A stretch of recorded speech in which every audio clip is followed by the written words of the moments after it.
That's the 24/7 component when you Right. think of a facility. Right. Absolutely. So there's definitely a need. The community realizes the need in Loris as well as Seacoast. So, but a lot of the plans in Loris will be centered around pharmacy, laboratory, outpatient type services. Mm-hmm. We will not be building any additional hospital rooms there as we will be doing at Seacoast. Right. But there are, the outpatient services are just tremendous. As you know, everybody does outpatient if they can. Mm-hmm. So we need to grow in that area at Loris. Go ahead. And then, as you said, the third one is going to be the Chamber of Commerce function. We have joined together. I think this is the first time this has been done. We've asked the North Myrtle Beach and the Little River Chambers to join together. And we're going to have a business after hours right here. Right here. Right Great. here Good. at Seacoast Medical Center on March 18th. That's and tremendous. you're invited. I hope you'll great. come. Good. It's not a bad drive, Tammy. I was amazed this morning. I don't travel 31 often enough. That's been a treat. The expansion of that roadway has really been wonderful. Yes, it really has. It really has. And, folks like Senator Dick Elliott helped us to be able to get that highway. Oh, yeah. And he's also done a lot to help us with the hospital. We get the approvals we need to build the hospital. So, I guess when you're a senator and you're traveling up to Columbia, you realize the need for the roads. And Rayford Vereen will be with us tomorrow. Is very interested in transportation and knows a lot about transportation, which is critical. Certainly. As we think about the number of patients treated annually at Seacoast Medical Center, that's a pretty substantial number, Tammy. Share with viewers a little bit about how those numbers break down, just so they can have an idea. Just here at Seacoast, we want to talk a little more about Loris as well. Okay. Well, at Seacoast, we usually see a little over 20,000 patients just in the emergency room. Right here. Right here. And, that's a lot of patients. But when you look at our community, look at all the visitors we have, and when folks come here to vacation, they're going to have hospital needs. And this is, if we didn't have this facility here, they'd have to travel 30 miles north or south in order to get emergency treatment. Tammy, that average is like 400 a week. I know in the summertime it's much higher, but break that down on a 52-week basis. We're talking about a lot of folks coming through this emergency room alone. A lot of folks. It's incredible. It is. And we usually do about 3,600, 4,000, somewhere in that neighborhood, outpatient surgeries. Right. At Seacoast. Okay. So we are really staffed well in our operating rooms. We have full service operating rooms that can do, just about any type of outpatient treatment that you might need in an emergency, or in a outpatient situation. You can have done right here at Seacoast. As you, after joining the foundation in September, you've been traveling to both facilities, learning the nooks and crannies, seeing the real needs, so that as you get out and address crowds, whether it's, as you mentioned, the Northern Reach Rotary or at the events on January 31st and February 7th, you are totally familiar with the real needs, even beyond what the $50 million almost that you're raising for the two facilities here. Sure. Yeah. You always hear a story of, where there's a need, whether it be an older person, if the older person can't drive at night, their spouse is in the hospital and they're at Loris, but they live in Little River. That's a lot of driving for someone to do to visit their spouse or a loved one, and when we have the beds here, they can stay at home and be right here with their families.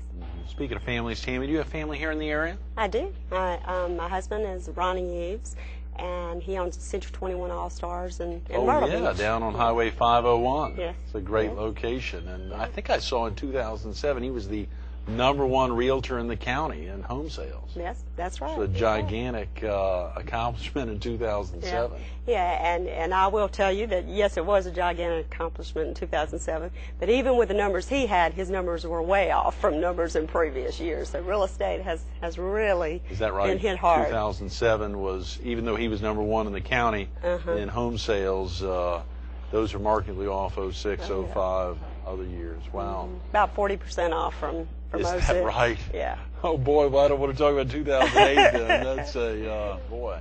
Well, hopefully the economy will turn around and homes will start selling again. Very definitely, very definitely. And Tim talked a little about that yesterday, and we'll look forward to hearing Mary Martin's take on that, or Mr. Vereen's tomorrow, of course, Frank Bolino's perspective on where we're headed. This corridor along Highway 9 surely is much probably like the Highway 501 corridor there, Tammy, as it relates to some of the growth, both commercial and residential. Yeah.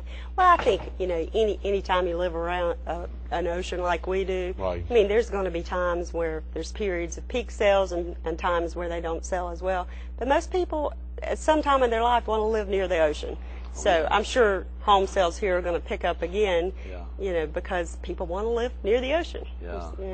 Either for primary residence or secondary residence. Tammy, we got about 5 minutes. I've seen your name a lot recently on posters for a pageant that's coming up, the Miss Myrtle Beach, Miss Paradise Resort pageant, which I believe will be held in mid-February. Share with viewers a little bit about that, since we got a few minutes, even though we've got a couple more questions about the foundation. Okay. Well, it's a preliminary to Miss South Carolina. Oh, boy. For the Miss America organization. Right. So, and I got interested in it because my daughter is in pageants all of her life.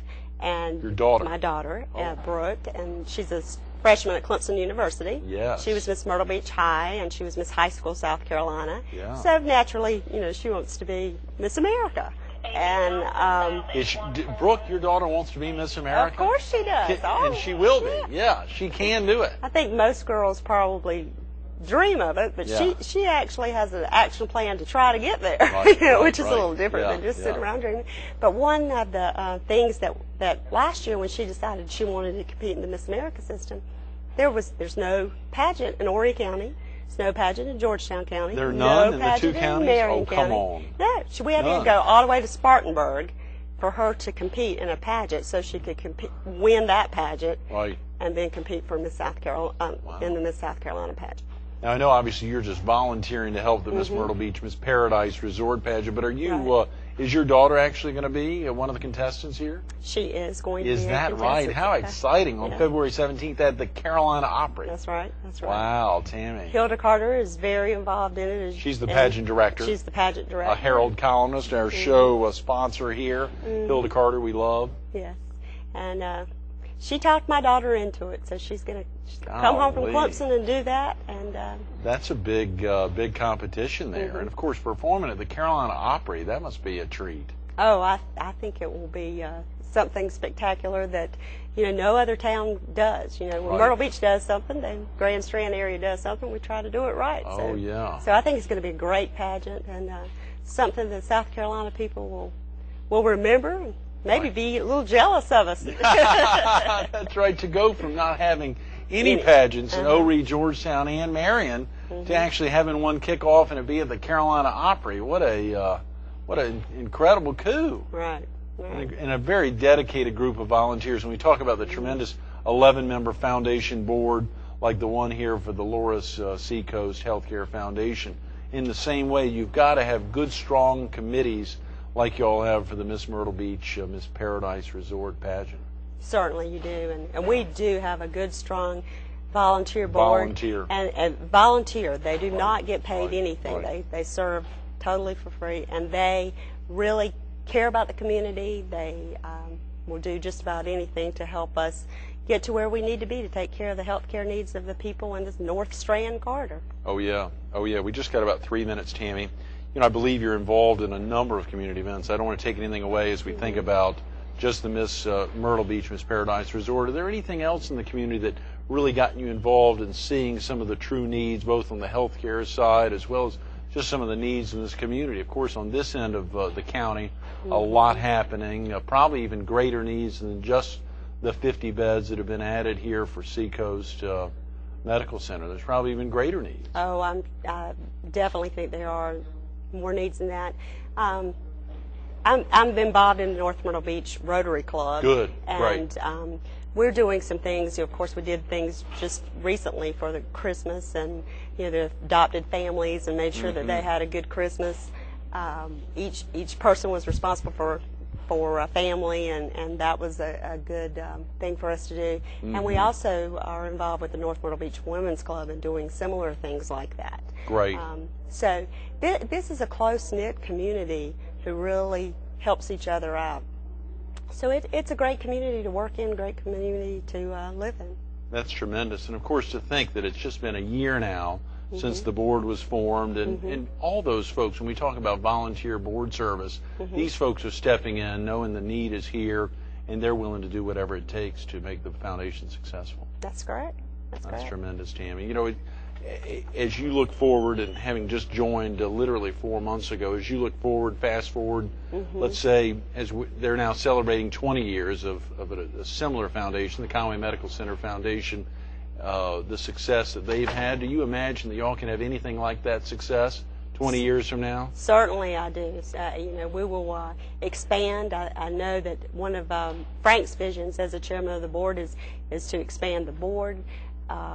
And right now we have the 11 members, and one of the members that I think that I might have forgotten to mention was Dennis Jones, who's over in Tabor City. Oh, great. And he's our only member right now from the North Carolina area. That's but very since we important. serve 25% of, we service 25% of our patients from North Carolina, I can see us adding more North Carolina people to both our foundation board and perhaps even the hospital board as we continue to grow. All inclusive. That's wonderful. Tammy, thanks so much for being with us this morning. Thank you. Very definitely. Stay tuned to more Carolina People with the Laura Seacoast Healthcare Foundation's Executive Director, Tammy Eaves, coming up next. I wish I could attribute these 15-plus words to Tammy Eaves, but if you sat here the last 30 minutes, you would have heard it through everything she was saying. Sir Winston Churchill, we make a living by what we get. We make a life by what we give. Get, give, get, give. Take the time. It's not all about getting. Take the time to learn more about the Laura Seacoast Healthcare Foundation. They're making a difference every day. You heard Tim talk about it yesterday. You'll hear Rayford talk about it tomorrow. You obviously heard Tammy share with us about it today. Take the time to learn more about giving.